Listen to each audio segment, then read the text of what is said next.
Cerita ini fakta atau fiksi? Silakan putuskan sendiri.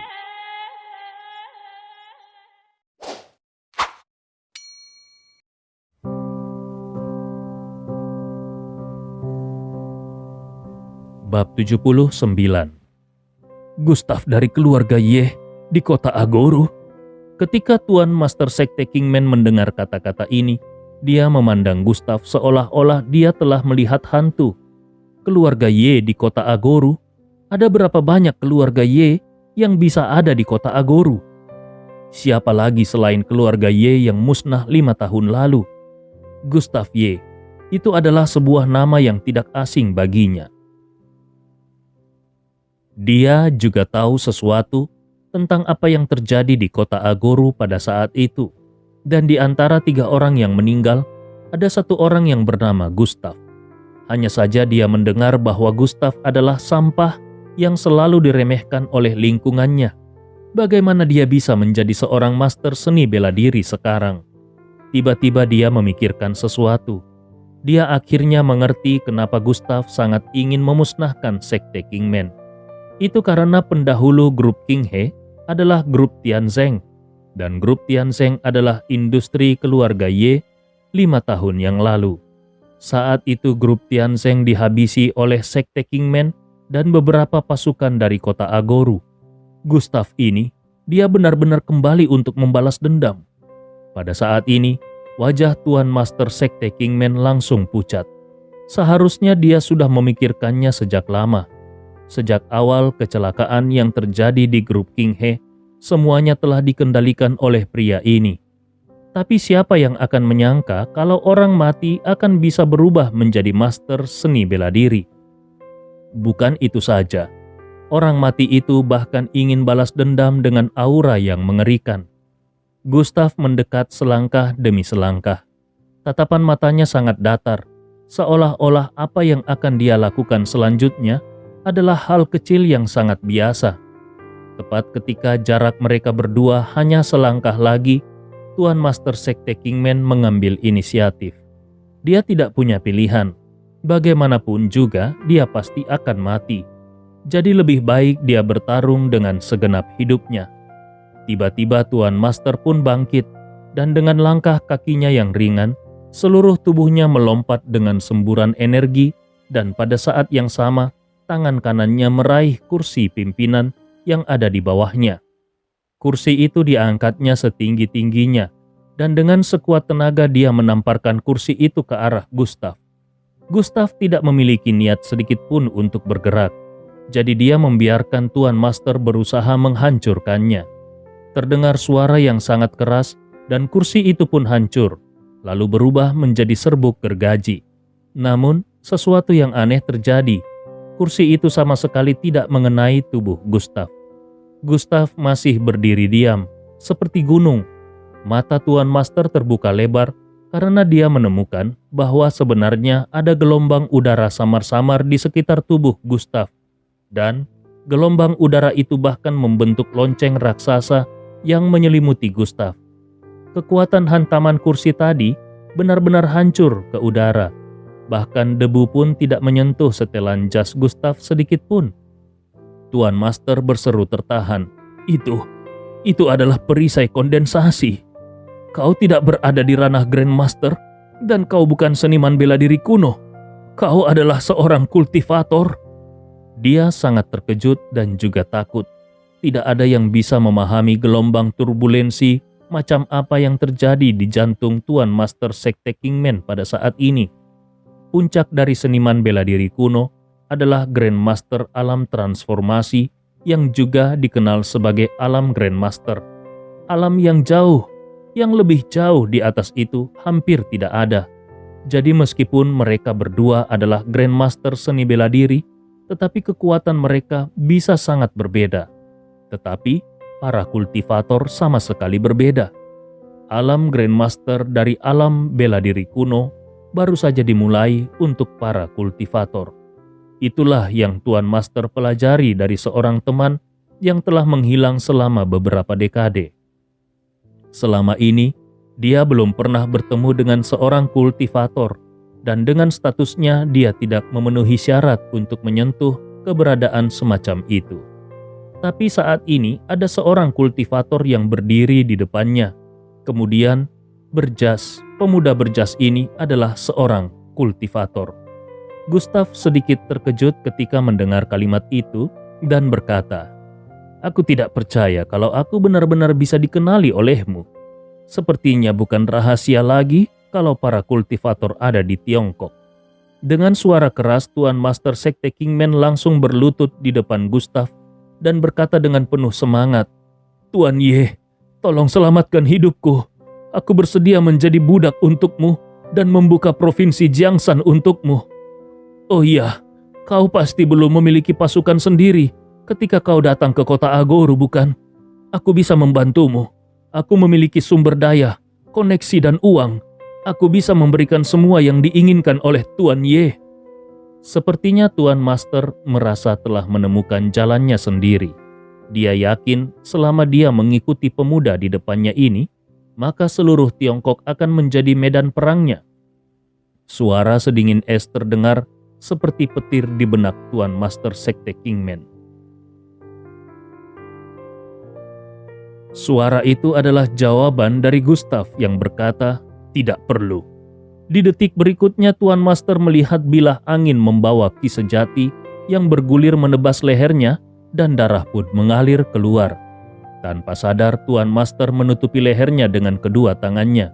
Dia menatap Gustav dan bertanya, "Kenapa? Kenapa kau masih ingin membunuhku?"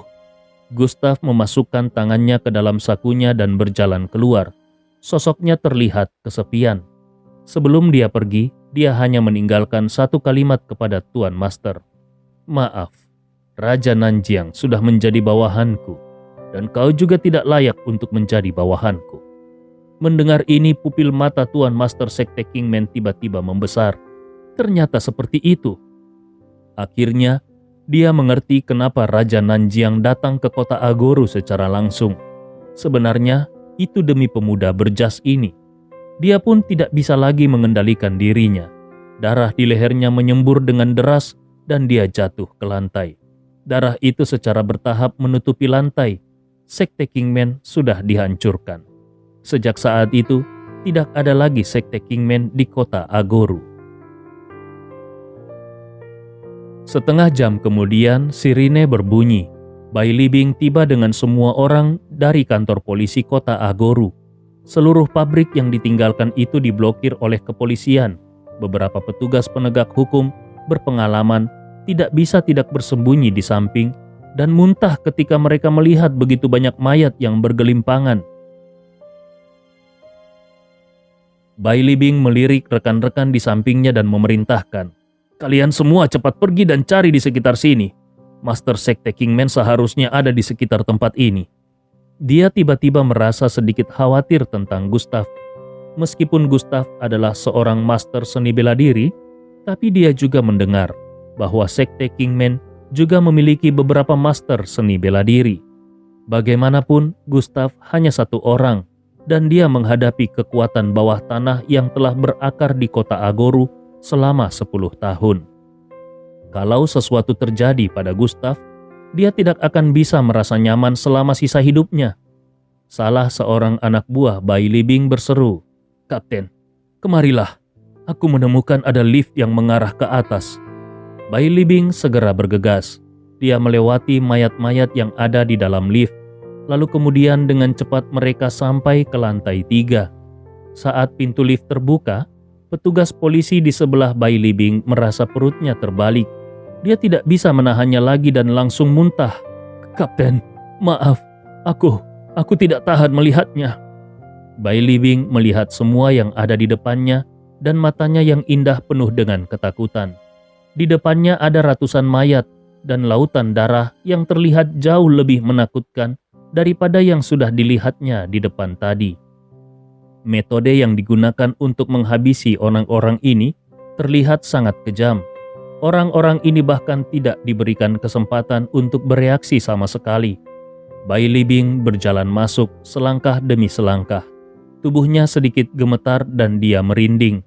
Dia tidak bisa membayangkan kalau Gustav bisa membantai begitu banyak orang hanya dengan kekuatan satu orang. Ini sungguh sesuatu yang tidak bisa dibayangkan. Segera dia tiba di ruangan pemimpin sekte Kingman.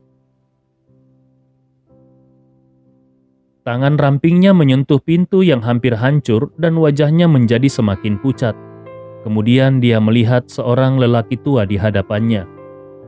Dia tahu kalau lelaki tua itu adalah orang yang berada di belakang kemudi sekte Kingman. Satu generasi penguasa telah jatuh seperti ini dan dia bahkan memperhatikan kalau mata Tuan Master melebar. Seolah-olah dia telah melihat sesuatu yang sangat menakutkan sebelum dia meninggal. Bai Libing bergumam di dalam hatinya. Gustav, bagaimana tepatnya kau melakukannya? Apa yang kau lakukan di sini? Hawa dingin di belakangnya membuat Bai Libing menggigil. Dia bahkan merasa seolah ada sepasang mata yang sedang menatapnya di kedalaman kegelapan seperti malaikat maut dari neraka. Dia tahu bahwa itu adalah mata Gustav. Setelah beberapa saat, dia pun tersadar dan dia mengeluarkan ponselnya dari sakunya. Ada sinyal. Dia pun melakukan panggilan telepon. Ada beberapa kata yang tertulis di layar tampilan Komando Jiwa Naga Tiongkok Ying King. Panggilan itu tersambung dan tidak lama kemudian Bai Libing berkata kepada orang di ujung lain telepon, "Kakak senior, kota Agoru akan segera berubah."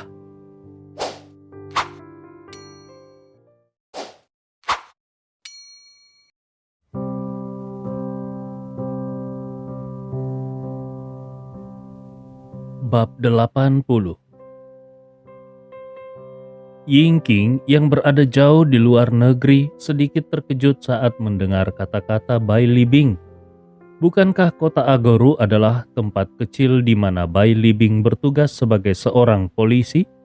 Memangnya kenapa kalau tempat kecil itu berubah? Ying King kemudian bertanya, "Hei, apa yang terjadi?"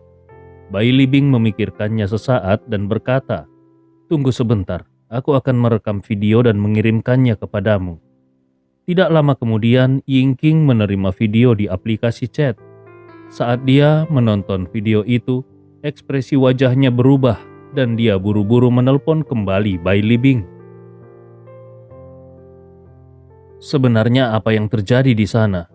Kau baik-baik saja kan? Kalau kau tidak sanggup, kembalilah ke kepala." Bai Libing ragu-ragu selama beberapa detik dan kemudian menjawab, "Apakah kau ingat pemuda yang ada di video beberapa hari yang lalu?" Ying King berkata, "Maksudmu Gustav?" Bai Libing menjawab, "Benar sekali. Sebenarnya ini semua dilakukan oleh Gustav seorang diri.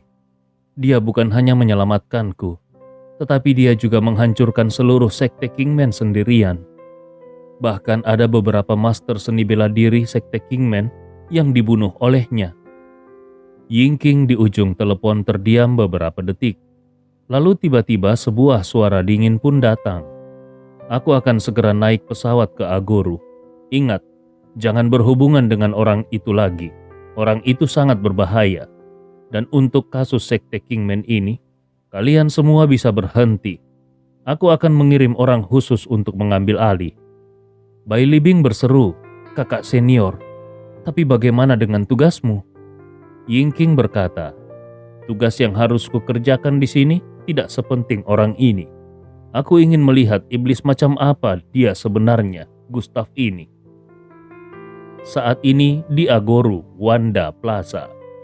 Karena pakaiannya sudah acak-acakan akibat ledakan tadi, Gustav pun pergi ke toko merek Armani untuk membeli pakaian baru. Sekilas, manajer toko mengenali Gustav. Jadi dia bergegas menghampiri Gustav sambil tersenyum. "Tuan Ye, apakah kau kesini untuk membeli pakaian?" Gustav mengangguk dan memilih 2 set pakaian secara acak, lalu berkata, "Bungkuskan ini untukku." Manajer itu mengangguk, "Baik tuan, mohon tunggu sebentar." Tidak lama kemudian, Gustav keluar dari toko Armani. Dia membeli 1 pasang pakaian setelan dan 1 pasang pakaian casual. Pakaian casualnya langsung dipakai oleh Gustav, sementara setelahnya dikemas dan dibawa pulang. Dengan begitu, Margaret tidak akan banyak bertanya ketika nanti dia tiba di rumah. Namun Gustav merasa kalau pakaian casual yang dikenakannya ini sedikit tidak nyaman.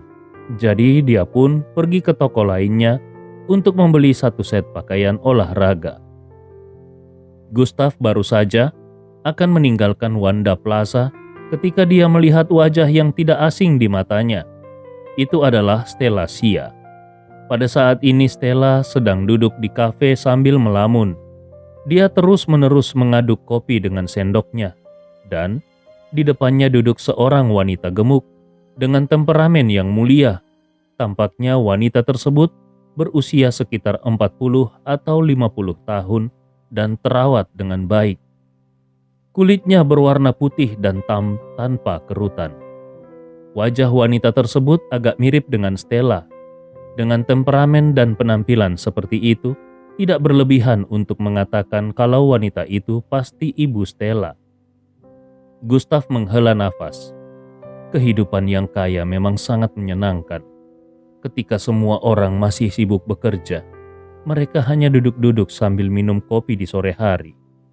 Setelah itu, Gustav pun pergi dan berjalan menuju pintu keluar.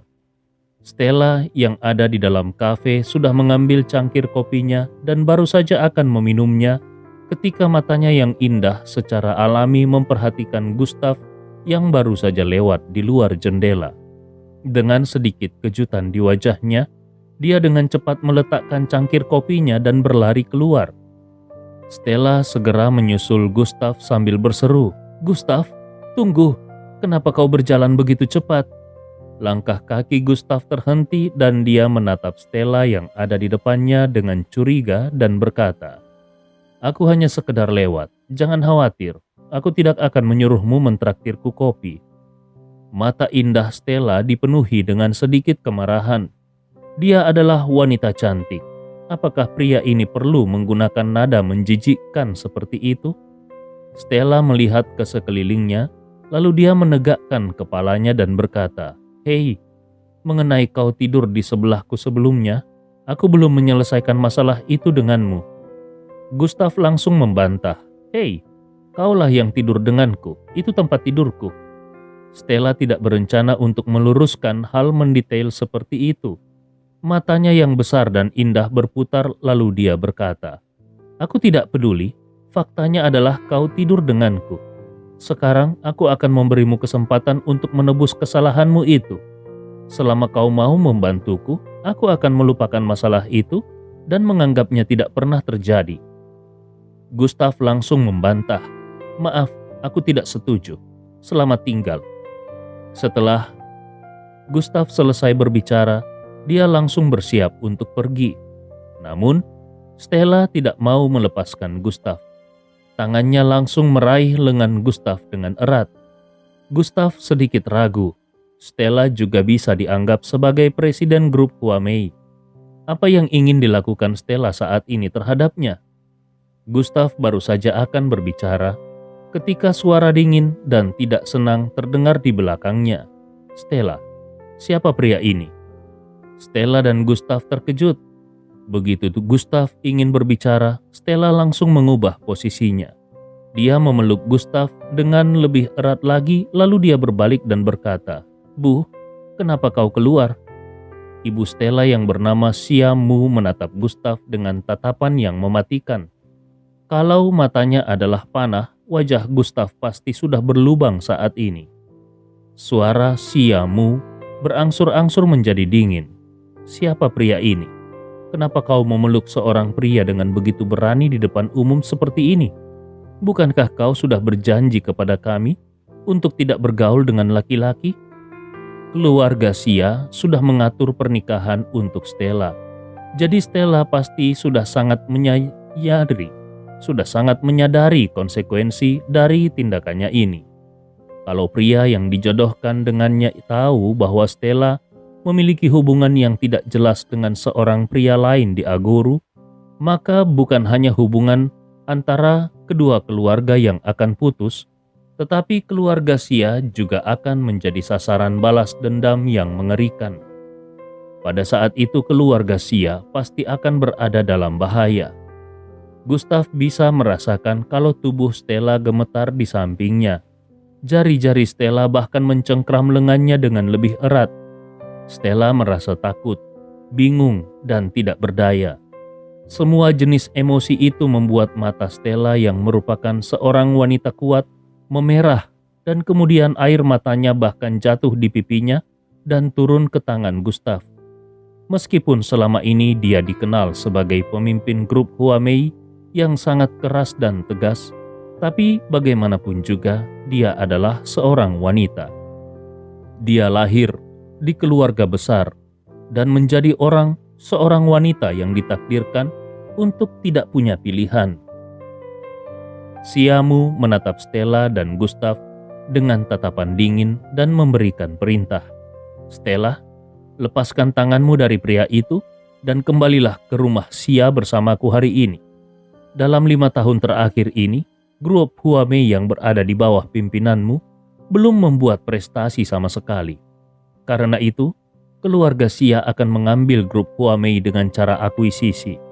Dan kemudian, keluarga akan mengatur seseorang untuk membantumu mengelolanya.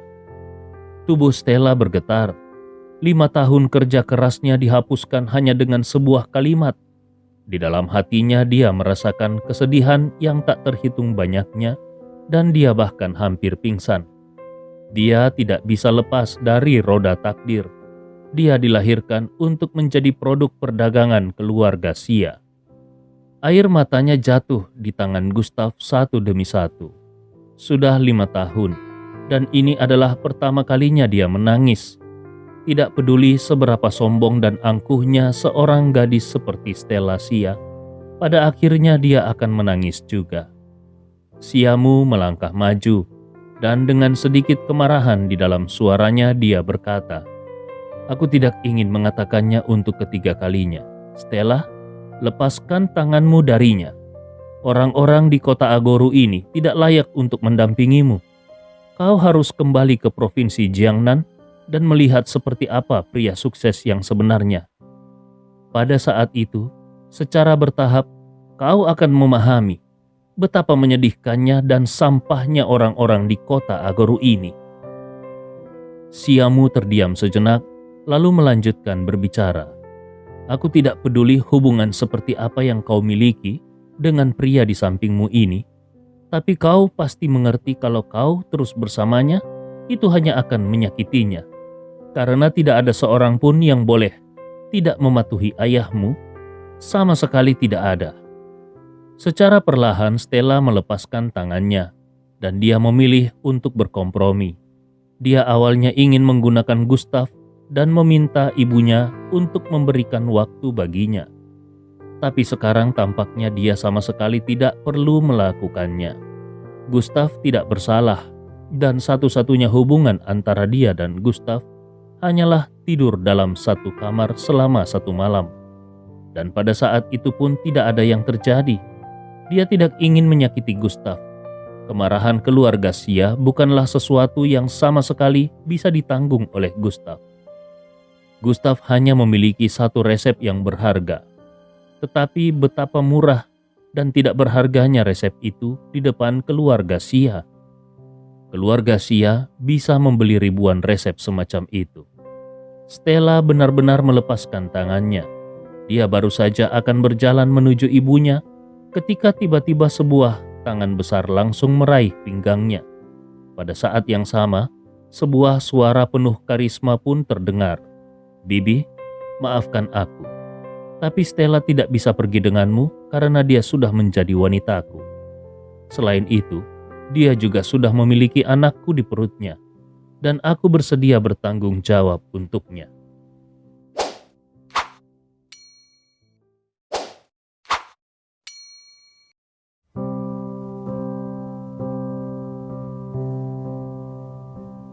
Bab 81. Stella benar-benar tercengang saat mendengar ini. Sejak kapan dia menjadi wanita Gustav? Lagi pula, meskipun saat itu mereka berdua berpelukan sambil tidur sepanjang malam, namun mereka tidak melakukan hal memalukan yang di luar batas. Jadi bagaimana dia bisa punya anak?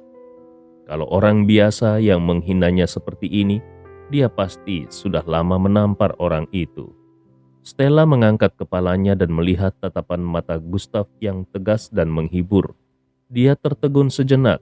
Gustav sedang membantunya. Kalau dia hamil atau tidak perawan lagi, pria yang akan dijodohkan dengannya pasti tidak akan mau menerimanya sama sekali. Dengan begitu, tentu saja pernikahan itu tidak akan terlaksana. Tapi kenapa Gustav membantu dirinya? Apakah Gustav sudah memikirkan konsekuensi dari melakukan hal ini? Ini setara dengan menyinggung dua keluarga papan atas. Awalnya Gustav memang tidak mau membantu Stella. Dia tidak ingin ikut campur dalam urusan keluarga Sia. Tetapi ketika air mata Stella jatuh di tangannya, akhirnya hatinya menjadi melunak.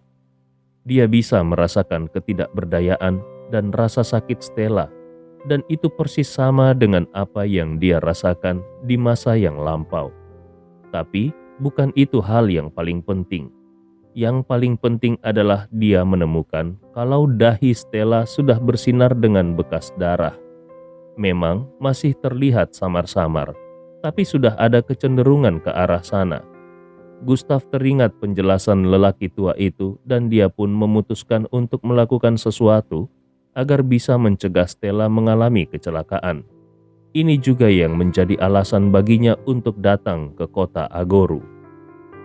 Gustav yakin kalau Stella kembali ke provinsi Jiangnan hari ini, maka cahaya darah itu pasti akan berakselerasi semakin cepat. Pada saat itu, Stella mungkin akan mati. Jadi sekarang ini, dia harus menggunakan segala cara untuk menahan Stella agar tetap tinggal di kota Agoru. Karena itulah tadi dia mengatakan hal seperti itu. Pada saat ini, Xiamu yang berdiri di depan mereka sudah memiliki wajah merah. Dia tidak pernah menyangka kalau putrinya yang berharga ini ternyata sudah memiliki hubungan dengan pria lain di kota Agoru. Dan yang lebih buruk lagi adalah putrinya yang berharga itu sedang hamil. Lalu bagaimana dengan kontrak pernikahan yang sudah dibuat oleh kedua keluarga besar? Keluarga Xia tidak akan mampu menahan kemarahan dari keluarga calon besan mereka karena keluarga calon besan mereka itu adalah keluarga seni bela diri sejati. Xiamu mengepalkan tinjunya sambil berusaha menekan amarah di hatinya. Dia hampir tidak bisa mengendalikan emosinya dan pada akhirnya matanya tertuju pada sosok Gustav. Seorang pria yang mengenakan pakaian olahraga terlihat sangat biasa dan seperti sampah. Hanya anak-anak dari keluarga biasa yang berpakaian seperti ini. Lalu dia memperhatikan beberapa tas tentengan bermerek yang dibawa oleh Gustav. Armani? Anak ini pasti membeli yang palsunya di suatu tempat. Tapi kalaupun itu adalah produk Armani yang asli, memangnya kenapa? Merek itu mungkin merupakan simbol status di mata orang biasa. Tetapi di mata keluarga Xia, itu tidak lebih dari merek biasa. Ada begitu banyak talenta muda yang tak terhitung jumlahnya di seluruh kota Agoru. Jadi kalaupun pemuda di depannya ini adalah eksistensi teratas di kota Agoru, menurutnya tetap saja pemuda ini tidak bisa masuk hitungan keluarganya. Apakah ini karena Stella sudah berada di kota Agoru selama bertahun-tahun, sehingga saat ini penglihatannya menjadi sangat buruk? Kalau tidak, bagaimana Stella bisa tertarik pada sampah semacam ini? Xiamu melipat kedua tangannya di dadanya, lalu dia mengalihkan pandangannya kepada Stella dan bertanya, "Stella, kata-kata orang ini benar atau salah?" Wajah Stella berubah menjadi merah padam. Gustav sudah membantunya bersandiwara, jadi tentu saja dia tidak boleh mengkhianati Gustav. Stella menarik nafas dan berkata, "Bu, apa yang dikatakan Gustav itu benar." Meskipun Xiamu sudah siap secara mental, namun ketika dia mendengar ini, mentalitasnya langsung meledak. Putri yang selama ini dilindunginya dengan sangat hati-hati, ternyata sudah dinodai oleh hal yang tidak baik. Apa-apaan ini? Xiaomu menarik nafas dan berkata, "Pertama, Stella, kau harus kembali ke provinsi Jiangnan bersamaku sekarang juga. Aku akan mengatur agar seseorang bisa menggugurkan kandunganmu. Kedua, mulai sekarang kau tidak bisa lagi meninggalkan rumah keluarga Xia meskipun hanya setengah langkah. Ini adalah perintah. Adapun mengenai kontrak pernikahan, aku akan memikirkan cara lain." Kemudian Xiaomu kembali menatap Gustav dan suara dinginnya pun terdengar lagi. "Nak, namamu Gustav Ye, bukan? Dengar, aku tidak peduli identitas seperti apa yang kau miliki di kota Agoru, tapi kau harus segera melepaskan Stella sekarang juga. Putriku yang berharga bukanlah sesuatu yang bisa disentuh oleh sampah tingkat rendah sepertimu. Jangan coba-coba memanjat ke keluarga Xia melalui Stella, karena keluarga Xia tidak akan pernah mengakui keberadaan sampah sepertimu. Kalau kau tetap bersikeras untuk menempuh jalanmu sendiri, kujamin kau hanya akan melukai dirimu sendiri dan orang tuamu. Kekuatan keluarga Xia sangat cukup untuk membuatmu dan keluargamu menghilang dari muka bumi ini. Itu adalah sebuah ancaman yang sangat nyata. Tapi, memang seperti itulah kekuatan keluarga Xia. Mereka bisa menantang semua keluarga di kota Agoru. Mereka bahkan bisa menantang semua keluarga di provinsi Jiangnan." Mata Gustav sedikit menyipit. Dia sangat benci ketika Xiaomu berbicara kepadanya dengan nada merendahkan. Samar-samar Gustav pun berkata, "Kau seharusnya bersyukur, karena kau adalah ibu Stella. Karena kalau kau bukan ibu Stella, maka pada saat ini kau pasti sudah menjadi mayat." Tidak ada aura pembunuh dalam nada suara Gustav, tapi suara itu sudah bisa membuat Xiaomu merasa kedinginan. Hanya saja Xiaomu tidak berpikir kalau aura dingin ini ada hubungannya dengan Gustav. Dia hanya merasa kalau suhu di plaza ini terlalu rendah. Xiaomu mendengus dingin dan berkata, "Wah, apakah kau mengancamku? Apakah kau tahu dengan siapa kau berbicara? Apakah kau tahu asal-usul keluarga Xia yang sedang kau hadapi ini? Keluarga Xia di provinsi Jiangnan. Kau pasti belum pernah mendengarnya, bukan? Izinkan aku bertanya lagi. Pernahkah kau mendengar tentang grup Tianyun Hu Xia atau konsorsium Gaya Xia?" Melihat Gustav tidak bereaksi sedikit pun, penghinaan di dalam hati Xiaomu menjadi semakin besar. Informasi yang bisa dipahami oleh seseorang menentukan ketinggian status orang itu. Jadi jelas sekali terlihat kalau Gustav bahkan tidak bisa menyentuh langit-langit kota Agoru. Bagaimana mungkin orang seperti ini bisa layak untuk bersanding dengan putri keluarga Xia-nya? Xiaomu kembali melanjutkan, "Karena kau tidak tahu tentang semua itu, maka izinkan aku memberitahumu dengan cara lain. Kau pasti tahu tentang keluarga Chu yang merupakan keluarga pertama di kota Agoru. Kau tahu bahkan kepala keluarga Chu pun harus berlutut ketika dia melihatku." Stella dengan cepat berkata, "Bu, jangan katakan tentang itu." Stella benar-benar tidak ingin lagi mendengarkannya. Dia tahu kalau Gustav adalah orang biasa, jadi ejekan serta penindasan yang dilakukan oleh ibunya terhadap Gustav pasti akan menyebabkan trauma pada hati Gustav. Menurutnya, bulian semacam ini akan membuat hati Gustav hancur, dan dia bahkan tidak akan bisa lagi mengangkat kepalanya selama sisa hidupnya. Tatapan Stella tertuju pada Gustav. Dia merasa sedikit khawatir. Namun Gustav justru tersenyum. Matanya tidak sedikit pun redup, tapi justru penuh dengan kepercayaan diri. Dia mengambil beberapa langkah maju dan menghadapi Xiaomu secara langsung. Setelah itu, temperamennya langsung berubah dan Gustav terlihat memiliki semacam aura yang berada di atas segalanya. Dia mengabaikan semua makhluk hidup lainnya. Aura semacam inilah yang telah dia padatkan dalam kurun waktu 5 tahun terakhir ini. Aura semacam ini dibangun di atas mayat yang tidak terhitung jumlahnya. Saat ini, terdengar Gustav berbicara dengan entengnya. "Bibi, sayang sekali kau tidak tahu makhluk seperti apa yang sedang kau ajak bicara." Untuk beberapa alasan, tanpa sadar, Siamu mundur selangkah dan dia menyadari kalau auranya benar-benar hancur di depan anak yang ada di depannya ini. Bukan hanya itu saja, Siamu juga merasa kalau aura yang ada di tubuh Gustav saat ini sepertinya sangat familiar. Seolah-olah yang berdiri di depannya ini saat ini adalah keberadaan tertinggi yang sangat ditakuti di provinsi Jiangnan. Tapi bagaimana bisa begitu? Pada saat ini, Siamu bahkan merasa kalau anak yang ada di depannya ini sedikit tidak bisa dimengerti. Gustav kemudian berkata, "Bibi, di matamu saat ini, aku mungkin hanya sekecil debu.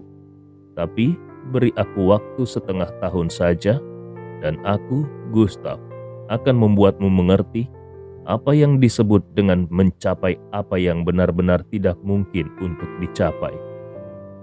Setelah mengatakan itu, Gustav menoleh kepada Stella dan berkata, "Stella, ayo kita pergi." Sebelum Siamu sempat bereaksi, Gustav sudah meraih tangan Stella dan menariknya pergi. Butuh waktu lama bagi Siamu untuk sadar. Punggungnya basah kuyup, bahkan dia hampir jatuh berlutut. Dia bergumam seorang diri, "Bagaimana mungkin anak itu?" Kemudian dia buru-buru mengeluarkan ponselnya, lalu dia menekan sebuah nomor dan kemudian berkata, "Bantu aku menyelidiki seseorang. Namanya Gustav Ye, dan dia adalah penduduk asli kota Agoru. Dia sering berhubungan dengan Stella akhir-akhir ini."